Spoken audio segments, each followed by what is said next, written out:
할렐루야. 오늘 이 시간 참여한 여러분 모두를 주님의 이름으로 환영하며 축복합니다. 오늘은 조급함을 넘어 인내로 목도하리라 라는 제목으로 여러분들에게 말씀을 전하겠습니다. 목도한다는 것은 우리가 직접 눈으로 본다는 것입니다. 그래서 조급하지 말고 인내해서 하나님의 역사를 내 눈으로 보고 경험하는 은혜가 여러분들에게 넘칠 수 있기를 주님의 이름으로 축복합니다. 아브라함이 하나님께 자녀를 이제 얻겠다는 약속을 받게 됩니다. 근데 그렇게 하나님의 약속을 받았습니다. 근데 그 약속이 바로 성취가 됐을까요? 안 됐을까요? 안 됐습니다. 하나님께서 아브라함에게 자녀를 주겠다라고 말씀하셨고 그로부터 약 10년이 흘렀습니다. 여러분 10년이라는 시간이 짧습니까? 깁니까? 길죠. 우리 권사님 10년 전이면 60대세요. 60대. 우리 김양재 선생님도 10년 전이면 50대신 거잖아요. 우리 집사님 30대시잖아요. 10년은 여러분 인간의 인생에서 짧은 시간이 아닙니다. 하나님의 약속이 주어졌지만 10년이라고 하는 세월이 흘러가면서 인간의 마음에 어떠한 마음들이 들겠습니까? 하나님이 약속은 주셨지만 이거 언제 응답될지도 모르고 낙심된다라는 마음이 들었을 수도 있고 복잡 미묘한 상황 속에서 믿음이 흔들렸을 수도 있어요. 아브라함은 결국 자신의 아내 사레의 말을 못 이겨서 그 사레의 여종이었던 하갈을 이제 첩으로 맞아들이고 이제 거기서 이스마엘이라고 하는 아들을 얻게 됩니다. 근데 그 이스마엘은 하나님께서 주시기로 한 자녀였을까요? 아니었을까요? 아니에요. 인간적인 방법으로 낳은 아들이 이스마엘이었습니다. 근데 그때 또 하나님이 나타나셔서 말씀하시는 거예요. 내가 너에게 아들을 주겠다는 거예요. 근데 나는 이미 하나님 이 이스마엘이라는 자녀를 얻었습니다. 하나님께서 아니 그 아이 말고 내가 진짜 너에게 아들을 줄 거야 라고 말씀하세요. 근데 그 두 번째 약속이 주어지고 난 후에 아들을 바로 얻었을까요? 안 얻었을까요? 안 얻었어요. 못 얻었어요. 그로부터 또 약 10년에서 한 13년이라고 하는 시간이 14년의 시간이 흘러갑니다. 도합 약 20년에서 25년의 세월이 흘러가는 거예요. 그리고 나서 아브라함이 100세가 되었을 때에 그의 아내 사라로부터 직접 낳게 되는 아들 이삭을 얻게 된 겁니다. 놀라운 역사가 일어나는 거죠. 그런데 25년이라고 하는 그 긴 기간 10년도 긴데 여러분 20년이 넘는 그 기간 동안에 약속 성취가 안 이루어졌잖아요. 그럼 인간은 여러분 그 20년에서 25년 되는 그 사이에 얼마나 마음이 처음 왔다 갔다 했겠냐고요. 지옥과 천국을. 하나님의 약속을 바라볼 때도 기쁘다가도 현실을 보면 낙담이 되고 내 아내가 이미 100세인데 아이를 낳을 수가 없는 몸인데 뭘 기대를 합니까? 그렇잖아요. 인간적으로 보면 현실 앞에 믿음이 자꾸 흔들리는 거예요. 조급함은 있지만 하나님의 응답은 더디 되는 것 같고 마음은 속상할 때도 있지만 또 하나님이 살아계심을 믿으니 안 믿을 수도 없고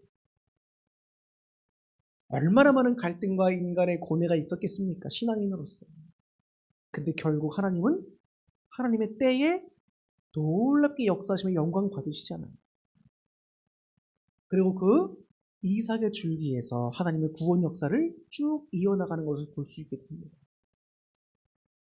하나님께서 100세에 주신 그 아들이 어느 정도 성장했을 때 하나님은 아브라함을 또 시험하십니다. 세상에 여러분 생각해 보세요. 100세여든 그 아들이 얼마나 귀합니까? 우리 여러분들도 아이를 늦은 나이에 얻으신 분들도 계실 수 있어요. 그러면 그 아이가 얼마나 귀하냔 말이에요. 그런데 하나님께서 그 아이를 하나님의 명하신 모리아산 어느 곳에 가서 제사를 드릴 때 제물로 바치라는 거예요. 이건 진짜 그 아들의 목숨을 취하겠다는 게 아니라 하나님의 아브라함의 믿음이 어느 정도인지를 시험해 보시는 거죠. 그런데 제사를 지내러 가야 되는 하나님 지정하신 그곳까지 걸어가는데 3일이라고 하는 시간이 걸려요. 바로 뭐가 일어나는 게 역사가 일어나는 게 아니고 바로 뭐가 일어나는 게 아니에요. 3일이라는 시간을 또 인내하면서 걸어서 가야 되는 겁니다. 그 아들을 잡고 손을 잡고 가는 거예요. 같이 낙타도 타고 가기도 하고 가는 겁니다. 그럼 여러분 생각해 보세요. 3일 동안 온갖 무슨 생각이 들겠습니까? 야, 이걸 순종해야 되나 말아야 되나? 이 눈에 넣어도 안 아픈 내 자식을 어떻게 이거를 제물로 드리나? 하나님이 정말 선하신가 나쁘신 건가? 나에게 뭘 원하시는 걸까? 내가 뭘 잘못했길래 하나님은 이런 걸 요구하시는 걸까? 온갖 생각이 다 들었을 거 아니에요. 3일은 너무 짧은 시간이 아니에요. 그 길을 온전히 하나님에 대한 신뢰 하나만 가지고 순종하여 가는 거예요. 마침내 도착했을 때 여러분 그 아들을 제물로 바칠 때에 얼마나 여러분 험한 일을 겪어야 됩니까? 그 아들이. 그 아들을 이제 묶기도 해야 될 거고 다 해야 될 거고 마지막 이제 칼을 들어서 내리치려는 찰나에 하나님께서 아브라함아 아브라함아 멈추거라. 그러면서 내가 네 아들을 죽이려고 한 게 아니다. 너의 믿음을 본 거야. 저기 내가 예비해둔 재물이 있으니까 그걸 사용하라고 말씀하시면서 하나님의 또 다른 역사가 나타나며 아브라함의 믿음이 시험에 인정받게 되고 하나님 영광 받으시는 일이 나타나죠. 우리는 성경에서 볼 때는 하나님이 뭘 하시겠다 그 다음에 바로 결과가 나타나는 걸 봐요. 짧은 문장 속에서. 그러니까 우리는 삶을 살면서 신앙생활하면서 기도하면 뭔가 바로바로 역사가 나타나야 되는 거구나 이렇게 생각하는 경향이 있습니다. 그러나 현실에서는 그렇지 않아요. 많은 시간의 간격이 있습니다. 유명한 영화가 있습니다. 찰턴 헤스톤이라고 하는 영화 배우가 주연했던 10개라고 하는 영화가 있어요. 근데 이 10개라고 하는 영화가 출애굽기의 모세를 이제 중심으로 해서 하나님의 역사가 나타나는 것을 표현한 영화란 말입니다. 그런데 그 영화를 보면 모세가 홍해 앞에다가 지팡이를 딱 들고 손을 딱 갖다 대니까 어떻게 돼요? 홍해 바다가 그 즉시 물이 쫙 갈라지는 그 모습이 영상으로 쫙 보여주는 거예요. 얼마나 여러분 스펙타클하고 여러분 기가 막히고 멋있습니까? 저도 그 영화를 볼 때에 마음이 그냥 확 열리는 것 같은 느낌을 받았던 적이 있어요. 생각해 보세요. 지팡이를 들어서 탁 내밀는데 바로 바닷물이 쫙 반으로 갈랐다고 생각해 보세요. 이거는 여러분 성경 역사 가운데 전무후무한 역사였던 거예요. 딱 한 번 있었던 역사. 얼마나 위대한 역사입니까? 그런데 여러분 그거 아십니까? 이런 위대한 역사가 그 영화 속에서는 모세가 손을 내밀자마자 바로 일어났지만 오늘 성경 본문을 보면 밤새도록 하나님이 역사심 가운데 일어났다고 돼 있어요. 밤새도록 하나님께서 큰 동풍을 불어서 그 사막에서 부르는 뜨거운 바람을 불어서 바다를 갈르시고 그 바다가 갈라졌을 때 그 안에가 진흙과 뻘처럼 돼 있을 거 아니에요. 그럼 백성이 수레를 끌고 어떻게 거길 건너갑니까? 그러니까 하나님이 마른 땅으로 다 만들어 주신 거예요. 그 기간이 얼마라고요? 즉시가 아니라 밤새도록 기다림과 인내의 시간이 필요했단 말이에요. 그런데 이스라엘 백성이 홍해 앞에서 진친 그 뒤에 누가 따라오고 있어요? 애굽의 군대가, 애굽의 병마와 철거가 이스라엘 백성들을 도로 잡아가려고 따라오고 있는 거예요. 그러니까 백성들이 두려움에 떠는 겁니다. 아유, 하나님 뭐 하시고 계시는 거예요? 모세, 왜 우리를 여기까지 끌고 와서 죽이려고 하느냐? 그러게 우리가 말하지 않았어? 우리가 목숨 잃지 않고 그냥 바로를 숨기겠다고 하지 않았어? 왜 여기까지 끌고 와서 우리를 죽이려고 그러는 거냐? 막 두려워 떱니다. 여러분들이 백성이라고 생각해보고 제가 그 앞에 서 있던 한번 모세라고 생각해보세요.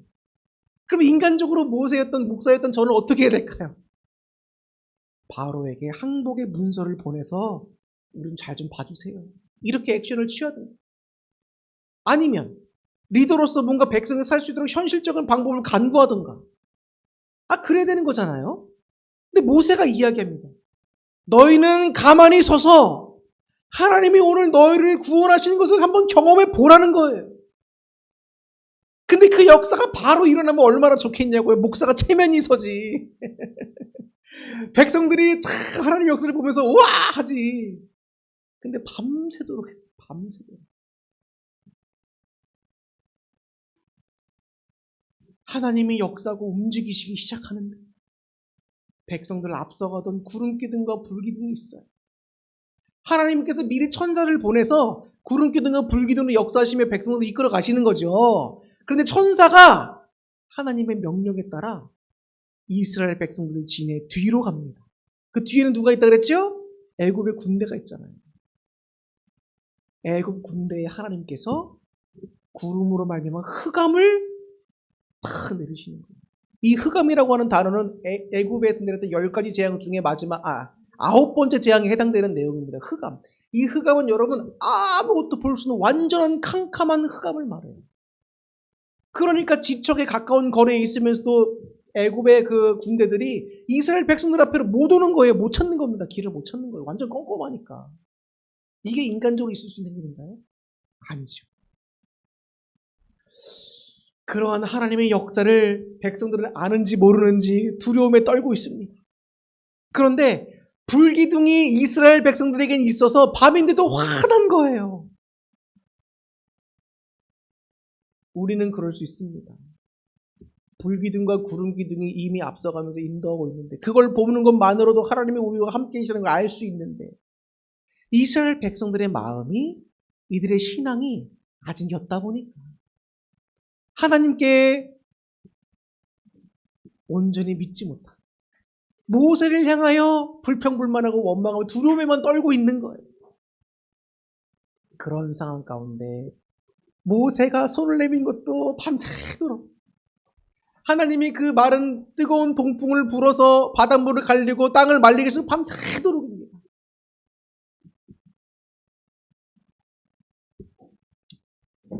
하나님께서 어떤 일을 행하실 때 우리에게 정말 필요한 게 뭘까요?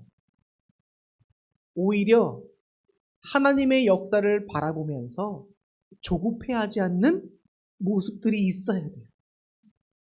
백성들은 막 불안하고 떨리고 하니까 하나님이 함께 하신 걸 눈으로 보고 있으면서도 불기둥과 구름기둥을 보고 있으면서도 그렇게 두려워 떨면서 자꾸 뭘 하라고 하잖아요. 하나님 제발 좀 뭐 좀 해주세요. 우리 구원해 주세요. 모세에게도 와가지고 막 뭐라고 막 하고 그런데 그때 이스라엘 백성들이 해야 될 일은 뭐였나요? 오히려 부동의 자세를 취하고 하나님을 온전히 신뢰하고 조급함과 두려움을 내려버렸어야 되는 거예요.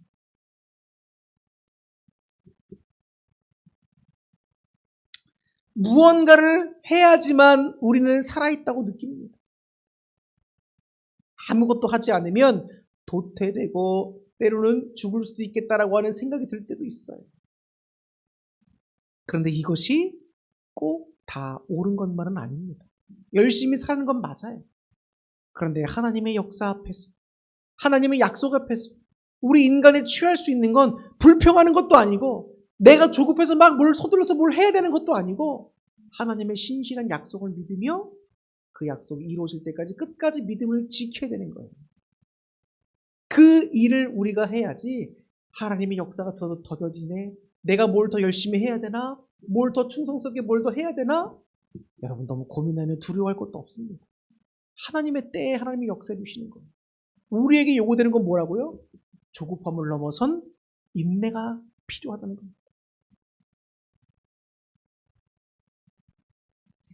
하나님께서 역사하시는 때 그 결정적인 순간에 하나님이 역사에 개입하시는 그 순간에 정작 우리에게 요구되는 자세가 있다면 뭘까요?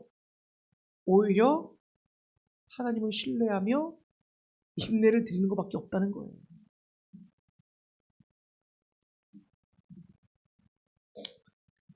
하나님께서는 모든 우리의 기도의 역사 가운데 마법처럼 한순간에 평평평 다 바꾸시지 않아요. 하나님께서 본문에 말씀하고 있는 큰 동풍이라고 하는 것은 여러분 사막에서 불어오는 자연적인 현상이에요. 그럼 하나님은 자연적인 그 모든 현상의 능력을 하나님께서 총동원하셔서 그 밤새도록 그 일을 행하시고 역사하신 거예요. 하나님의 위대한 역사가 느껴지십니까?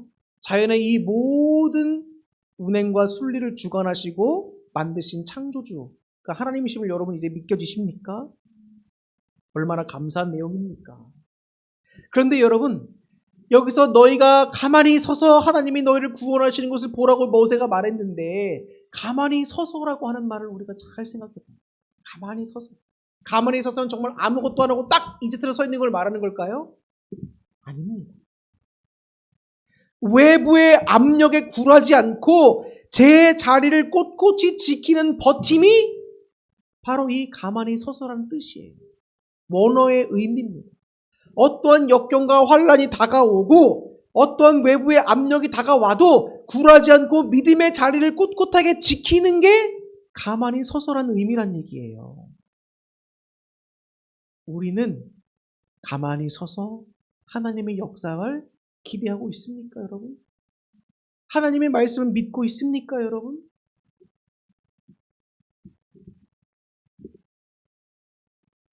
눈앞의 현실은 여전히 캄캄합니다. 홍해는 다 갈라지지도 않았고 뒤에는 바로 군대가 쫓아오고 있습니다. 모세는 긴 시간 동안 떨리는 손을 거두지 않고 계속 바다를 향하여 손을 내밀고 있습니다. 그 모든 것을 목도하면서 눈을 부릅뜨고 견디는 것, 그게 믿음인 거예요.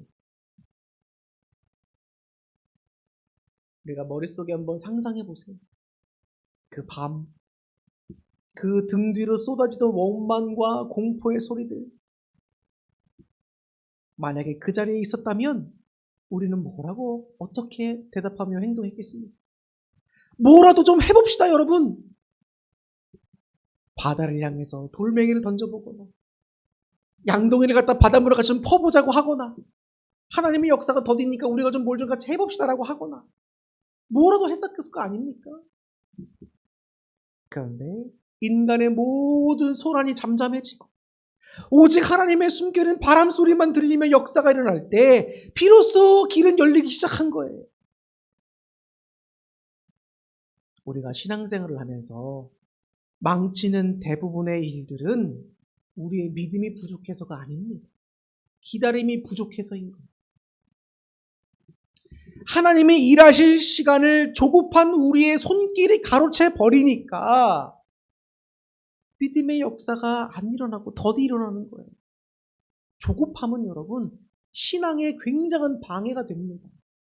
예수님이 이 땅에 다시 오실 걸 알지만 아직 지연되고 안 오셨잖아요. 언제 오시냐? 조급한 마음이 있다거나 그 조급함에 져서 믿음이 떨어진다면 우리는 모든 것을 다 잃는 거나 마찬가지인 겁니다. 다시 한번 말씀드리지만 우리의 신앙에 망치는 대부분의 일들은 믿음이 없어서가 아니라 조급함 때문이라는 거예요. 진정한 믿음의 고수란 누굽니까? 성급한 마음에 칼을 휘두르는 자가 아니라 칼이 날아오는 순간에도 칠흑 같은 어둠 속에서도 뜨거운 바람만 불어오는 순간에서도 눈 하나 깜짝하지 않고 그 자리에 서서 하나님의 역사를 기다리는 사람이 정말로 믿음의 고수인 사람들인 거예요. 혹시라도 여러분, 지금은 여러분들 마음 가운데 사방이 막힌 것 같은 답답함 속에 있다면 여러분이 무능해서가 아니에요. 지금이야말로 격렬하게, 아주 치열하게 우리가 꿋꿋하게 서서 아무것도 하지 말아야 될 때입니다. 서둘러서 내가 조급하게 뭘 더 해보겠다 이러지 마시란 말이에요. 하나님의 역사는 하나님의 정하신 때에 일어납니다. 근데 내가 이 때가 더딘 것 같으니까 내가 뭘 좀 더 해보자. 뭘 더 해보면 될 거야. 정성을 더 들여보자. 여러분 그런 노력도 좋지만 하나님 응답하시면 믿고 그 은혜를 믿으며 가세요. 여러분. 포기하지 말고 조급해하지 말고 저는 하나님이 우리 교회에 부흥시켜 주실 걸 믿습니다. 비록 제가 여기 온 지 13년이 넘었지만 하나님의 때가 있어요.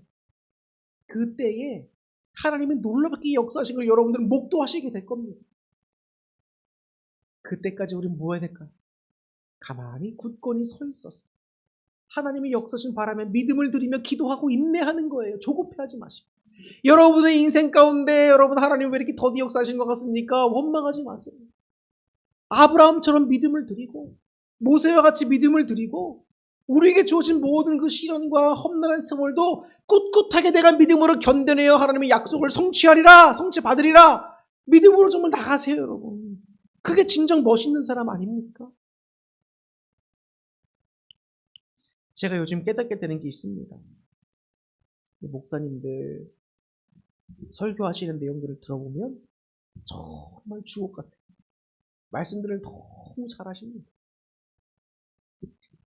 배운 것도 많으신 분들도 많고 정말 존경스러운 분들 많아요. 그런데 왜 세상은 목회자를 향하여서 또 그 지식이 많은 성도들을 향하여서 자꾸 손가락질합니까? 저는 여기에 이 시대를 사는 우리들이 진정으로 한번 돌아봐야 될 것이 있다고 생각합니다. 말은 잘하더라도 그 속에 성령님의 충만함과 역사가 있어야 돼요. 그래야 우리 안에 있는 믿음이 실제가 돼서 행동으로 밖으로 나타나게 됩니다. 말은 잘하는데 행동이 안 따라줘. 말은 잘하는데 믿음이 안 받쳐줘. 그럼 우리가 어떤 모습으로 나타나게 됩니까? 말은 믿습니다 하는데 실제로 조급함에 우리가 사로잡혀 있다면 그 신앙이 여러분 승리할 수 있겠습니까? 이사야 선지자나 구약의 모든 선지자들은 하나님께서 예언들을 주셨죠. 근데 그 예언들이 바로바로 성취가 된 게 아니잖아요. 시간이 오래 흐르고 하나님의 심판하심의 역사와 구원 역사가 일어나기도 하는 것을 본 선지자도 있지만 못 보고 죽은 선지자도 있고, 예수님의 이 땅에 오심을 받은 예언 받은 선지자도 있지만 예수님의 오심을 보지 못하고 죽은 자들도 있고, 그런데 그 모든 사람들이 다 믿고 인내하며 기다렸다는 거예요. 우리는 오늘도 예수님을 직접 눈으로 보지 못했으나 예수님이 다시 오심을 믿고 살아가는 사람들입니다. 우리의 믿음과 신앙이 별 볼일 없다고 스스로 평가하지 마세요. 내 믿음의 평가는 하나님이 하시는 겁니다. 나는 너무 작은 사람이야, 나는 너무 부족한 사람이야 생각하지 마세요. 제가 어떨 때는 그런 마음이 들었습니다. 설교를 잘하는 목사님들이 왜 이렇게 많냐, 목회를 잘하는 목사님들이 왜 이렇게 많냐, 그들과 비교하면 나는 아무것도 아니다, 어린애 같다. 근데 하나님이 말씀하시기를 내가 너를 들어 사용할 거야. 내가 너를 들어 높은 자를 부끄럽게 할 거야. 내가 너를 통해 영광 받을 거야. 하나님이 그런 말씀을 주시는데, 야, 제 마음에 있는 그 모든 불편한 마음들이 싹 사라지는 거예요. 목회는, 신앙은, 우리의 삶은 내 능력대로만 살아가는 게 아니에요. 하나님이 덧입혀 주신 능력을 힘입어 살아가는 겁니다. 그게 신앙인들의 복이에요. 내가 능력 없다고 못하겠습니다? 그런 믿음 없는 소리 하지 마시고, 내가 부족하여도 하나님 능력 주시면 할 수 있습니다 라고 하는 믿음으로 갈 수 있는 정말 그런 장성한 믿음의 분량으로서는 저와 여러분 될 수 있기를 축복합니다. 불안이 만들어내는 헛발질을 멈추고 내밀었던 손을 거두지 않는 그 하룻밤, 그 지독한 침묵과 바람의 시간을 견뎌내는 것, 그 주인공들이 저와 여러분들에게 소망합니다. 인생의 홍해 앞에서 가장 격렬하게 가만히 꿋꿋하게 서 있을 수 있기를 소망합니다. 영화 같은 즉석 기적을 기대하기보다는 밤새 불어오는 동풍을 온몸과 믿음으로 견뎌낼 수 있는 저와 여러분 되기를 소망합니다. 그래서 내 비명소리가 잦아든 그 자리에 마른 땅을 밟는 사각사각 소리가, 그 기적의 소리가 우리의 신앙 내내 울려 퍼지기를 주님의 이름으로 축복합니다. 기도하겠습니다.